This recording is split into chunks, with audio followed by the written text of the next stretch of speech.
तरीके की तैयारियां चल रही है बाबा के धाम को, कैसे पूरे देश इंतजार कर रहा है कि बाबा का धाम कब देखने को मिलेगा, तो कैसी तैयारियां हैं? ये श्री काशी विश्वनाथ धाम का जो कार्य है, ये परियोजना का जिसका उद्घाटन होने जा रहा है, इसके लिए तारीख निश्चित हो चुकी है और उसी तारीख के हिसाब से यहाँ पे सारी तैयारियां चल रही हैं। 13 दिसंबर को इसका शुभ मुहूर्त निकला है, जिस दिन इसका उद्घाटन कराया जाएगा। उसी से पहले निर्माण कार्य हैं वो सारे समाप्त कराए जाएंगे और माननीय प्रधानमंत्री जी के हाथों लोकार्पण होना है। और जिन जिन अतिथियों को यहाँ पे रहना है, वो पूरे देश के अतिथि गणमान्य यहाँ पे आमंत्रित किए जा रहे हैं, उनके साथ बैठकर प्रधानमंत्री जी इसका लोकार्पण करेंगे। तो उसकी सारी तैयारियाँ इस मंदिर कैंपस में सारी पूरी कराई जा रही हैं। निर्माण कार्य लगभग 10 तारीख तक पूरा करा लिया जाएगा। जो बाकी तैयारियाँ हैं उसमें जो भी प्रशासनिक तैयारियाँ होती हैं या मंदिर की तरफ से जो तैयारियाँ होती हैं वो सारी की जा रही हैं। काशी के प्रत्येक घर में प्रसाद जाएगा, तो 8-9 लाख लोगों तक प्रसाद पहुँचे, वो प्रसाद वितरण की व्यवस्था, उनको पत्रक जाएगा वो व्यवस्था, लोगों से कोऑर्डिनेट करने की व्यवस्था, प्रशासनिक अधिकारियों की ड्यूटी लगना, नदी के माध्यम से जो आना है उसमें क्रूज़ की और बाकी रोड विकल्प और हेलीकॉप्टर आदि की, हेलीपैड आदि की वो व्यवस्था करना, लगभग सारे कार्य चालू हैं और सारे कार्य लगभग 12 तारीख की सुबह तक पूरे करा लिए जाएंगे। उसके बाद केवल इस मंदिर की साज सज्जा का कार्य ही रहेगा। अभी भी जो कार्य चल रहा है उसमें भी कभी कभी पब्लिक एंट्री बंद करके ही ये कार्य पूरे दिन रात 24 घंटे आयोजित कराया जा रहा है। तो कुल मिला के पूरी तैयारी है। 2 दिवसीय जो प्रधानमंत्री जी का यहाँ पे कार्यक्रम होना है उसमें 13 तारीख को यहाँ मंदिर के कार्यक्रम है, 14 तारीख को अन्य ग्रामीण क्षेत्र के कार्यक्रम है और दोनों को ही मिला के लगभग तैयारी बड़ी तेज़ी से आगे बढ़ रही है। इस कार्यक्रम में कितने भक्तगण यहाँ पर इकट्ठा होंगे जो प्रधानमंत्री जी को देखेंगे और इस भव्य जो प्रांगण बनकर तैयार है उसे जब प्रधानमंत्री सौंपेंगे तो कितनी संख्या हो सकती है अनुमान? एक तो जो यहाँ पे व्यक्तिगत रूप से मौजूद होंगे वो 2 से 3 हज़ार लोग जो पूरे देश के गणमान्य लोग हैं, उनको निमंत्रण भेजा जा रहा है।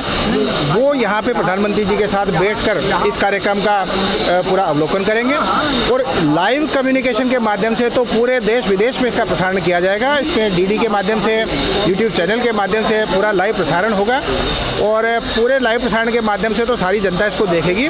काशी के अधिकतर चौराहों पे एलईडी लाइट लगाने की व्यवस्था की जाएगी। जितने भी बड़े मंदिर हैं उनमें एलईडी स्क्रीन लगा के, जैसे बाबा केदारनाथ धाम के कार्यक्रम दिखाए गए थे उसी तरह लाइव पूरा टेलीकास्टिंग की जाएगी। इसमें काफ़ी लोग वॉलंटियर्स भी लगाए गए हैं पूरे शहर के लिए, जो अलग अलग स्थानों पर लोगों को इकट्ठा करके उसका लाइव कम्युनिकेशन दिखवाएंगे।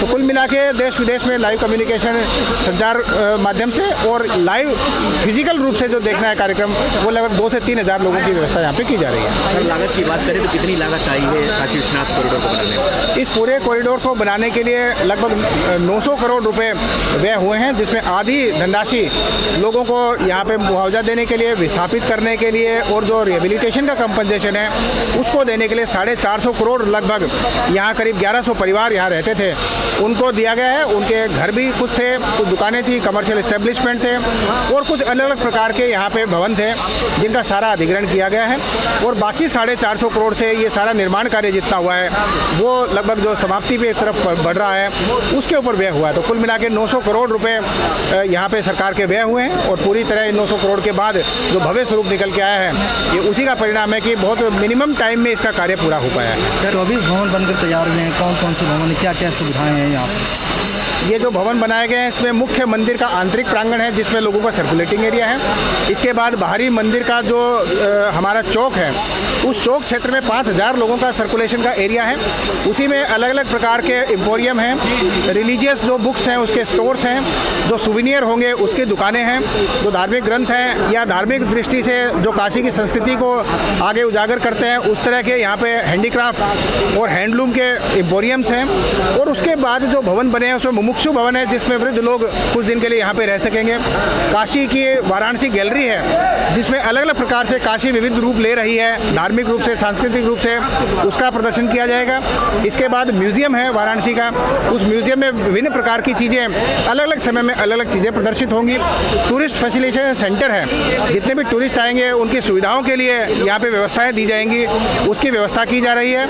इसके बाद वैदिक विज्ञान केंद्र है जिसमें वैदिक कार्यक्रम होते रहेंगे, वैदिक संगोष्ठियाँ होती रहेंगी, जो विभिन्न प्रकार के वेद ग्रंथ हैं उनकी कलाकृतियों को रखा जाएगा।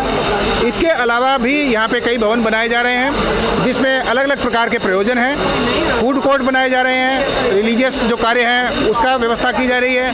बहुत लंबा ललिता घाट बनाया जा रहा है जिस पे बैठ के कीर्तन, भजन, प्रवचन, भागवत आदि के कार्यक्रम हो पाएंगे। एक बहुत बड़ा विशाल गेट नदी की तरफ बनाया जा रहा है ताकि उसकी एंट्री के लिए व्यवस्था बहुत अच्छी रहे। 2 प्रकार के एस्केलेटर लगाए जा रहे हैं ताकि लोगों को चढ़ना ना पड़े। रैंप बनाए जा रहे हैं ताकि दिव्यांगों को और बुजुर्ग लोगों को सहायता मिल सके। तो कुल मिला के सारी ही व्यवस्थाएं इसमें की गई हैं। बड़े बड़े 3 यात्री सुविधा केंद्र बनाए गए हैं जिसमें लॉकर्स के माध्यम से लाइन लग के चेकिंग फ्रिस्किंग के माध्यम से सुरक्षात्मक रूप से लोग वहाँ पे आ सकें। तो कुल मिला के लोगों की सुविधा के लिए और भविष्य में धार्मिक कार्यक्रम यहाँ परिसर में होते रहें, वो सारे प्रकार के भवन यहाँ पे बनाए गए।